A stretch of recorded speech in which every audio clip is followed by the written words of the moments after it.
नमस्कार। आज आपके सामने डेवलपमेंट बायोलॉजी पेपर 3 का अगला भाग लेकर मैं महेंद्र सिंह सोलंकी उपस्थित हूँ। आज हम बात करेंगे स्पर्मेटोजेनेसिस के बारे में, जिसे हिंदी में शुक्र जनन कहते हैं। वर्षण में जनन उपकला कोशिकाओं से समसूत्री एवं अर्धसूत्री विभाजन के द्वारा शुक्राणुओं का निर्माण व परिपक्वन होता है। इस क्रिया को स्पर्मेटोजेनेसिस कहते हैं। स्पर्मेटोजेनेसिस एक सतत प्रक्रिया है जो टेस्टिस यानी वर्षण की सेमिनिफेरस ट्यूब्यूल्स में संपन्न होती है। शुक्र जनन की विभिन्न प्रवस्थाएं सेमिनिफेरस ट्यूब्यूल्स और सर्टोली कोशिकाओं में संपन्न होती है। शुक्र जनन के अलावा एक प्रक्रिया और शुक्र जनन में दो प्रोसेस होते हैं। पहला है स्पर्मेटोसाइटोजेनेसिस, जिसमें जनन उपकला कोशिकाओं की जो कोशिकाएं हैं वो लगातार विभाजित होकर सेलुलर स्ट्रक्चर में परिवर्तन करती है। जबकि दूसरा प्रोसेस होता है स्पर्मियोजेनेसिस। इस प्रक्रिया में सर्टोली कोशिका, जिसे हम नर्स कोशिका भी कहते हैं, एक महत्वपूर्ण रोल अदा करती है। इसमें ये सेल्स जो है जो शुक्राणु की जो विशेष संरचना है उसकी जाति के आधार पर, उसकी वंश के आधार पर, गण के आधार पर उस संरचना में परिवर्तित हो जाए। शुक्राणु जनन की जो प्रक्रिया है उस प्रक्रिया को यानी शुक्र जनन की प्रक्रिया को दो पदों में विभाजित कर सकते हैं। पहला है प्रारंभिक जनन कोशिका का निर्माण, दूसरा है पूर्व शुक्राणु का निर्माण। पहला है प्रारंभिक जनन कोशिका का निर्माण। इसे स्पर्मेटिड का बनना या स्पर्मेटोसाइटोसिस का बनना भी कहते हैं। दूसरा है स्पर्मियोजेनेसिस का होना। यह भी एक प्रोसेस है जो इस स्पर्मेटिड के बनने के बाद संपन्न होता है। पहले बात करें फॉर्मेशन ऑफ स्पर्मेटिड। यह प्रक्रिया सेमिनिफेरस ट्यूब्यूल्स की जर्मिनल एपिथेलियम में संपन्न होती है। इस प्रक्रिया में जो जर्मिनल एपिथेलियम है, जिसमें पाई जाने वाली जो कोशिकाएं हैं उसे प्रीमोर्डियल जर्म सेल्स भी कहते हैं। यह कोशिका लगातार विभाजित होकर लगातार संख्या में वृद्धि करती है। इन कोशिकाओं के विभाजन से जो है स्पर्मेटिड का निर्माण होता है। इस प्रक्रिया को स्पर्मेटोसाइटोजेनेसिस कहते हैं। इस पूरी प्रक्रिया को हम 3 भागों में बांट सकते हैं। पहला है गुणन प्रवस्था, मल्टीप्लिकेशन फेज। दूसरा है वृद्धि प्रवस्था, ग्रोथ फेज। तीसरा है मैच्यूरेशन फेज। पहले बात करें गुणन प्रवस्था, मल्टीप्लिकेशन। इस प्रवस्था में प्रीमोर्डियल जर्म सेल्स जो होती है वो लगातार समसूत्री विभाजन के द्वारा नंबर इंक्रीज कर लेती है, संख्या में वृद्धि कर लेती है। जो बनने वाली जो कोशिकाएं हैं जो इनके नंबर में इंक्रीज हुए हैं, जो माइटोसिस से बनी है, उसे हम स्पर्मेटोगोनिया कहते हैं। इसके बाद जो स्पर्मेटोगोनिया है, ये जो सेल्स है लगातार पोषक पदार्थों को ग्रहण करती रहती है और संख्या में आकार में दुगनी हो जाती है।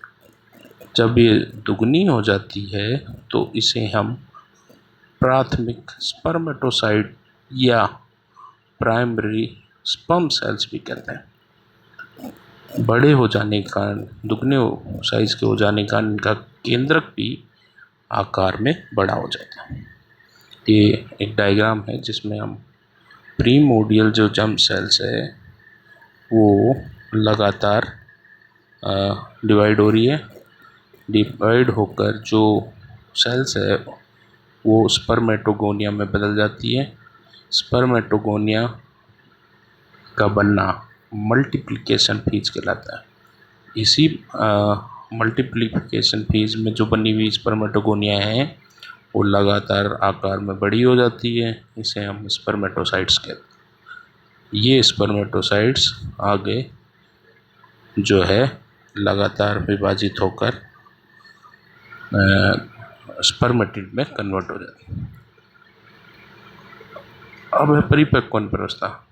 जो प्राइमरी स्पर्मेटोसाइट है वो मियोसिस फर्स्ट के द्वारा प्राइमरी स्पर्मेटोसाइट से हैप्लॉइड सेकेंडरी स्पर्मेटोसाइट में बदल जाती है। इस विभाजन को रिड्यूसिंग डिवीजन भी कहते हैं या फर्स्ट मैच्योरेशन फेज भी कहते हैं, क्योंकि इसमें जो क्रोमोसोम नंबर है वो कम हो जाए, डिप्लॉइड से हैप्लॉइड हो जाता है।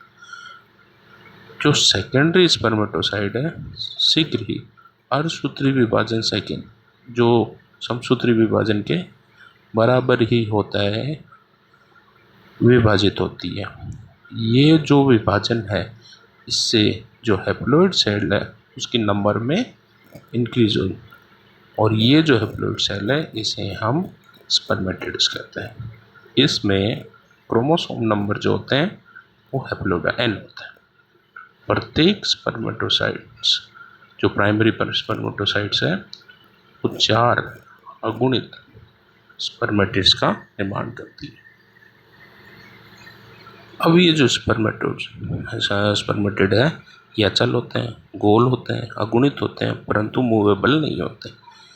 अब इनका मूवेबल स्ट्रक्चर में बदल जाना, मूवेबल संरचना का निर्माण करना, इस प्रक्रिया को हम स्पर्मियोजेनेसिस कहते हैं या शुक्र का यंत्रण कहते हैं। इसमें ये गोलाकार स्पर्मेटिड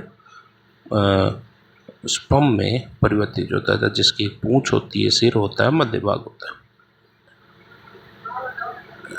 अब जो स्पर्मेटिड के द्वारा जो स्पर्मियोसिस प्रोसेस से जो शुक्राणु का डिफ्रेंशिएशन होता है इसे हम स्पर्मेटोजोआ कहते हैं। इसमें कई प्रोसेस होते हैं जिसमें केंद्रक गोल्जी इकाई से शुक्राणु के शिश का निर्माण होता है। गोल्जी इकाई से केंद्र के अग्र छोर पर एक्रोसोम बनता है। माइटोकॉन्ड्रिया अक्षय तंतु के चारों ओर इकट्ठे को मिडल पार्ट बनाते हैं। सेंट्रियोल लंबा अक्षय तंतु बनाता है, कुछ भाग बनता है। स्पर्मेटिड से चालू है सक्रिय शुक्राणु बनने के लिए कई परिवर्तन होते हैं।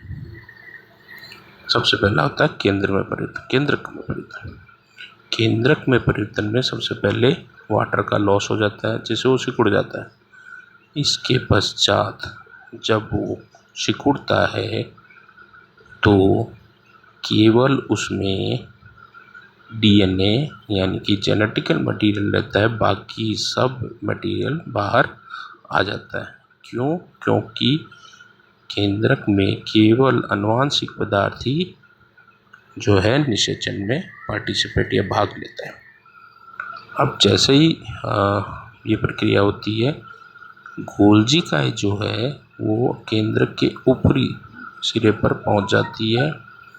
इसके पहुंचने के पश्चात यहाँ पर एक डेंस बॉडी का निर्माण कर लेती है, यानी सघन काय का निर्माण। और यहाँ पर जो डेंस बॉडी है उनमें से एक रिक्तिका यानी एक जो बॉडी होती है वो आकार में बड़ी हो जाती है, जो एक्रोसोमल ग्रेनुल का निर्माण कर लेती है। ये एक्रोसोमल ग्रेनुल आगे जाकर एक्रोसोम में बदल जाता है और एक्रोसोम जो है वो अंडे की जो झिल्लियों को भेदने में सहायक होता है। यहाँ पर एक स्ट्रक्चर के द्वारा बताया गया है, देखिए किस प्रकार से एक्रोसोम का निर्माण होता है। अब है तीसरा पूंछ का निर्माण। पूंछ का निर्माण सेंट्रोसोम की सेंट्रियोल के द्वारा होता है। सेंट्रोसोम की दोनों सेंट्रियोल जो है वो एक दूसरे के 90 डिग्री पर व्यवस्थित हो जाती है, जिसके कारण एक्सियल फिलामेंट का निर्माण होता है। ये एक्सियल फिलामेंट जो है जो आगे चलकर पूंछ का निर्माण कर लेते हैं। ये देखिए जो डायग्राम आपके सामने उसके द्वारा ही बताया गया। Thank you very much.